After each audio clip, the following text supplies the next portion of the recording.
Lives of as many as 800 people living in Jakkulanekkalam village of Krishna district came to a standstill as the overflowing Buddhameru rivulet and Yelluru canal inundated several low-lying areas. 18 kilometers away from the severely hit Ajit Singh Nagar in Vijayawada, Jakkulanekkalam is still under 10 to 15 feet water.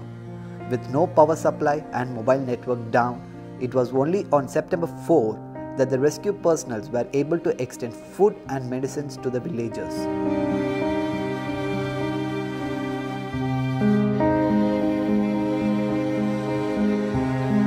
The unprecedented floods have resulted in over 1,000 acres of land being submerged and massive crop loss. When the New Indian Express visited the village, several villagers requested the government for water supply and crop loss enumeration. You can see the entire area which was inundated in the flood water of Buddhameru canal.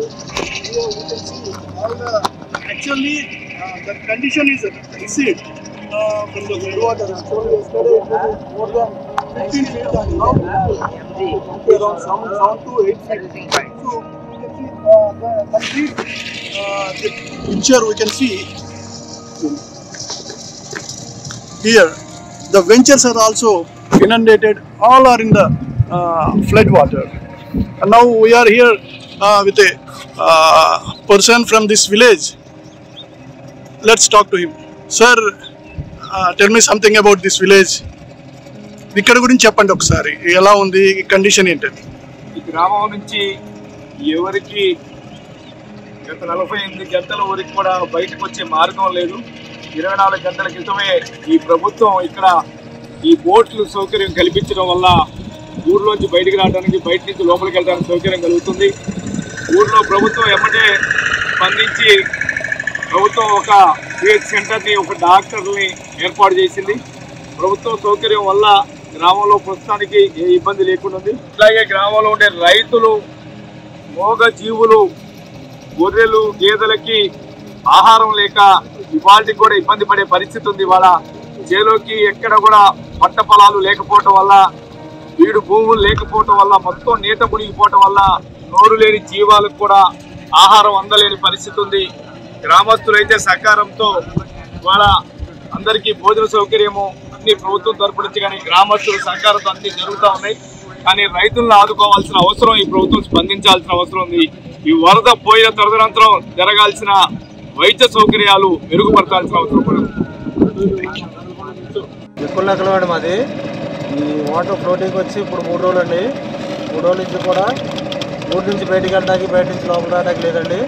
అయితే 24 గంటల నుంచి ఈ బోట్లు ఏర్పాటు చేశారు.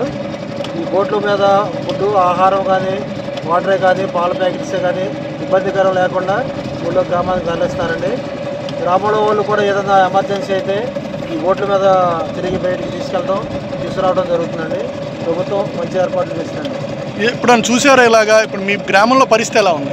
గ్రామంలో పరిస్థితి 2 రోజుల క్రితం అయితే చాలా ఇదిగా ఉందండి. 2 రోజుల నుంచి మాత్రం బాగానే ఉంది, అన్ని సౌకర్యాలు జరుగుతున్నాయి. కాకపోతే బయట నుంచి ఊరు చుట్టూ కూడా పాములు, చెర్లు, తేళ్ళు, పండ్రగపాలు అలాంటి ఊరు చుట్టూ, ఇళ్ళ చుట్టూ పెరిగిపోయినాయండి. వాటి వల్లే ప్రమాదం అండి. వాటి గురించే భయంగా ఉన్నారు. ఎన్ని పొలాలు అనే పరిస్థితి? పొలాల పరిస్థితి అయితే పంటలు పోయినట్టే అండి. ఇన్ని పనికిరావు. ఏం పొలాలు ఉన్నాయి ఇక్కడ? వరి పొలాలండి, మొత్తం వరిలే. వరి పొలం అనేది ఏది పనికిరాదు. ఈ రోజుకి 4 రోజులు అయినండి. ఎంత ఖర్చు పెట్టారు? ఎంత ఖర్చు పెట్టింటారు ఎకరానికి? ఎకరానికి 20,000 రూపాయలు ఖర్చు పెట్టారండి. ఇప్పుడు 20 నుంచి 24,000 రూపాయల మధ్యలో ఉంటుందండి. ఏ ఒక్క పొలం కూడా పనికిరాదండి. ఒక చెరువు తోట తప్ప వరి పొలం అనేది పనికిరాదు. రైట్. అక్కడ వెళ్ళి వచ్చేసాను అంతే. ఇక మళ్ళీ వెళ్ళలేకపోయింది. శివాలయం ఎంతవరకు మునిగిందండి? శివాలయం దగ్గరికి వచ్చింది, అమ్మ దగ్గరికి వచ్చింది. గర్భగుడిలో కూడా వెళ్ళిపోయిందండి. మా వర్షాల్లో కూడా వెళ్ళిపోయింది. ఏం పేరు మీ పేరు? నా పేరు ఐనూరు పల్లయ్య గారు. మా ఇల్లు మునిగిపోయింది. అదే